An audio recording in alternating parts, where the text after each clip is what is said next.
All right, welcome back, everybody. So, this is the big news, really, I think, isn't it? Britain is in big trouble. The people of Gorton and Denton have spoken. Oh, no, sorry, that should be the men of Gorton and Denton have spoken, and they told the women what to do. I was in Gorton and Denton and just trying to talk to people. I did speak to try to speak to a number of members of the South Asian community. Women turned to me and just said, no, my husband deals with that. Ah, my husband deals with that. Yeah, OK, all right. As soon as the polls closed, allegations of illegal family voting emerged. This is where, more often than not, the husband will go into the polling station with their family and then instruct them how to vote.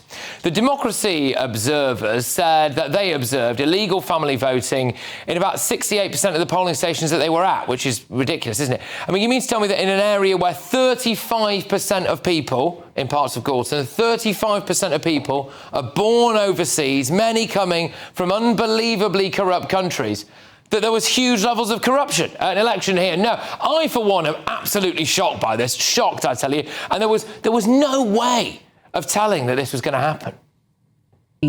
को Gorton और Danton एक जुल्म सियासतदान जीत सकता है अगर हम reform को रोकने के लिए ग्रीन को वोट ना दें। मेरा नाम हना स्पेंसर है। मैं ग्रीन पार्टी की उम्मीदवार हूँ।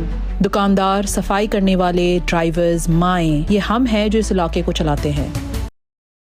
Yeah, I mean, having to do a campaign message entirely in Urdu doesn't mean at all that loads of people in the area won't be able to speak or read English and would need to be told who to vote for on polling day. But, look, it would be really wrong of me to blame the Urdu speakers here, because it looks like the Bengali community were at it as well.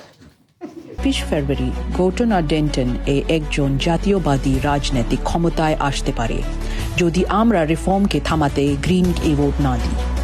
আমি Green Party MP candidate Hannah Spencer. Look, this was the most sectarian election in British history. Ramadan Mubarak! Everyone, we know this month is a month of spirituality, neighbourliness and looking after each other. And what's going to make Ramadan even better is if we can get Hannah Spencer elected on the 26th of February. So let's make that happen and let's have a blessed Ramadan. One thing that absolutely cracks me up is they say, oh, it's not sectarianism because the Muslim community voted for a white woman in a party led by a gay Jewish man. Yeah, OK. I mean, Green Party activists did distribute an article on why you should vote Green from an Islamic perspective, which basically said you don't have to care about all their drug stuff or the prostitution or the fact that they like the LGBT community, because what's most important is Gaza.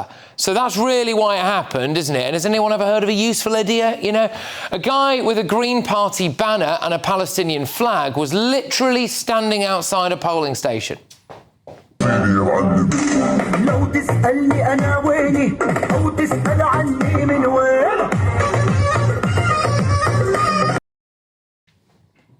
You're not really allowed to do that. I mean, it's just nuts. Did anyone stop him?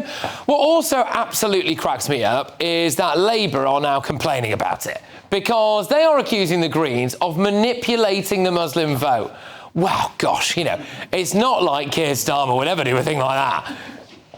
This Islamophobia Awareness Month comes at a deeply troubling time for Muslim communities across Britain. We've seen a devastating rise in Islamophobia, leaving people feeling fearful and unsafe in their own country. On the humanitarian conditions in Gaza and the efforts by Israel to rescue her hostages. You'll notice that we put two clips together there, and that's really important because that was a video of the time that Sir Keir Starmer took his poppy off to deliver a message to the Muslim community. So remarkable. But of course, Keir Starmer ultimately is right, though. Muslim voters in Gorton and Denton, I mean, they were manipulated. We've never seen anything quite like this. Look at this tweet here. Muslim voters in Gorton and Denton should know that they will be pilloried by their own community if the party of genocide, Labour, wins off the back of Muslim votes. I mean, huge levels of religious pressure being on display here. Remarkable stuff. So both Reform and the Tories have now reported the family voting issue to the police. But look, this is the future of Britain, I'm afraid. Future of voting in Britain, sectarianism and corruption. All because our politicians treated our great country as nothing more than a plot of land for all of the world to come and live in. Using the internet without a VPN, a virtual private network, is a bit like taking to the road without car insurance. All it takes is one unlucky moment to cost you a lot of cash. This video's sponsor is Private Internet Access. They are the VPN to help keep you safe. Click the link in the description below to find out why over 30 million people have downloaded PIA to protect themselves online. A virtual private network is an app that hides your IP address and helps keep your data private. When you're browsing the internet at home, you give up a large amount of data to businesses, to shops, and indeed to social media giants too.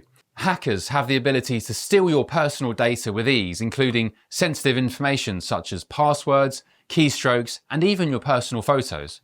Private Internet Access helps protect your personal data by encrypting your internet connection to keep your data out of the hands of cyber criminals. And it's not just hackers either to be concerned about. Information can be censored too. When Canada passed their C18 bill, social media giants decided to ban news content on their platforms. But PIA can protect your ability to consume the news and content you love. Private Internet Access is available for Windows users, Mac OS, Android, Linux, iOS, and you can use one PIA subscription to protect an unlimited amount of devices. And we've got a huge GB News discount for you too. Click the link in this video's description and you'll get a massive 83% off PIA. That's under £2 a month, the price of a coffee, and you'll get an extra 4 months completely free on top. Also, there's a 30-day money-back guarantee too. Visit piavpn.com/GB News to start protecting yourself digitally today. Well, we've got 3 people in the audience who want to ask a question on this. But before I go to this, Russell, Reform have apparently reported the voting fraud to the police. Yeah, understandably so, because look, this isn't just a supposition. There is evidence from a third party that saw this happening. This is a corruption and an attack on our democracy and our democratic process. I mean, that's very, very, very clear. It'd be interesting to see if this actually comes out the other side in terms of their, being a kind of case proven, so to speak. So yes, of course. Look, this is something that I think we should take very, very seriously indeed. We've never had until this influx, if you like, in terms of the people that come into this country and perhaps sticking 2 fingers up to our process, our cultures and our laws. We haven't had this up until recently. And let's be clear, we have to preserve the democratic principles of the way that this country has been born and governed. One of the other big things, by the way, which I didn't put in that, is that according to reports from The Sun this evening, there were 9,000 postal votes in Gorton and Denton, which means that 25% of the vote was done by postal vote. But Patrick, 25%. Can I just add very, very quickly? What I find absolutely remarkable is that the council officers and the returning officer in those polling stations that should have seen this, because obviously the third party adjudicated it. Why on earth did this local authority, Manchester City Council, effectively not do something about the fact that it seems that men and women were going into polling booths together, and clearly the female of that party was being coerced by the male to vote in a particular way. It's not just unlawful, it's not just corrupt, but it was obviously happening and nobody did anything about it. OK. The gentleman on the front row here would like to make a point. What would you like to say about this, sir? Can I ask why people who can't speak English, can't read and write English, are allowed to vote in our democracy? Because obviously they can't understand British democracy. So, and it's not colour or race, it's anybody from any country who comes here, can't speak our language. Why should they be able to vote in our elections? Well, and also some people to that might say, oh, well, they're taxpayers. Well, I question seriously how anyone who can't read or write or speak English, who is living in England, can be that much of a taxpayer. I don't see how you can really work and function. I don't know. And that, I think you've hit a really good point there, because the most repellent thing about this for me is the hypocrisy. Because do you remember when Robert Jenrick made the rather blunt point about parts of the UK and there not being integration a few months ago? And Zach Polanski and the Greens came out and said it was racist and that it was the worst thing that they'd heard. And then they did exactly the same themselves by taking advantage of that lack of integration, by then putting out all of these videos in Urdu and in Bengal because people hadn't integrated. They should just be honest and say, look, we're just going after this vote, rather than saying on the one hand it's racist to say people haven't integrated, but then on the other hand taking advantage of the fact that people haven't integrated. So that's what I think is so awful. One other really quick point as well, and I think we might hear from Mohsin Ali. I think we've got a clip of him. Is that obviously they went on all of this election stuff about Gaza, and as you pointed out, they didn't mention anything about the Greens and LGBT rights and the fact that the Greens believe that trans women are women, which, if you look at the strict Islamic community, they are not going to agree with that at all. So all strangely absent from the literature. And there was something I noticed earlier this week, which was when a Green activist did an interview with Mohsin Ali, who is the deputy of the Greens, and just have a little listen about what was said about his answer when he was asked about are trans women women. OK, I think we've got the clip, have we? Got the clip? So what we've got right now is we've got a situation where a lot of people are under a lot of scrutiny and a lot of attacks from the far right, and that includes black and brown people, that includes Muslims, that includes LGBT people, that includes trans people. And what we've got to do is make sure that we show solidarity together, because at the end of the day, when they're coming for one of us, they're coming for us all. Our fight is one, and we've got to remember that. So literally that word salad goes on for about 3 minutes and he doesn't answer the question because, of course, there is no alignment. He doesn't believe that trans women are women, but that's all strangely absent from the Green literature. It's all nonsense. Gosh, well, there you go. There's a lady on the front row who would also like to make a point here. What would you like to say? Hi. So I actually understand Urdu, and I was listening to what they were saying, and in the video it did say that the city of Manchester, where Gorton and Denton, the people of Gorton and Denton, they rule the place, and they look after the place, they clean it, and that's why they made it in Urdu so that everyone could hear it. And the culture, the Pakistani culture, I'm from Pakistan as well, but I'm a Christian. Yeah. And the Pakistani culture is that a woman has to submit to her husband, and she cannot say anything. She does not have any rights, and obviously that's why she is not allowed to go out or work, because I know a lot of community women whereby they're not allowed to go and work and have that freedom.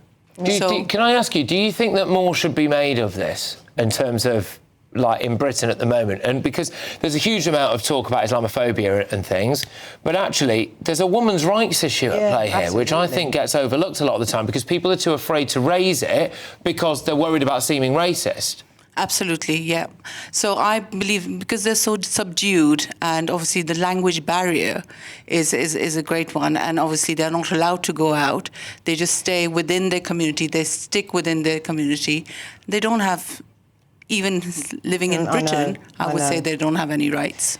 You see, what I find so objectionable here is that women in this country, and by that I mean you, I mean me, I mean my daughter, everyone, we sit on the shoulders of women who fought for this vote 100 years ago, some of whom died, some of whom went on starvation projects inside the prison. They played the famous cat and mouse game where they let them out of prison and then they put them back in prison. So, for example, when my daughter says, oh, I don't know whether I should vote, and that's a personal decision of hers, I say, get down to that polling station and put your mark on that paper. And the problem here is we've got these men who are coercing their wives not to vote. Now, you know it goes on.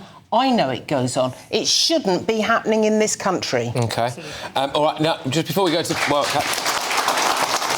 before we go to Barry, I've got a clip that I need to, really, I think, play, which is from the Green Party themselves about sectarianism. So here it is.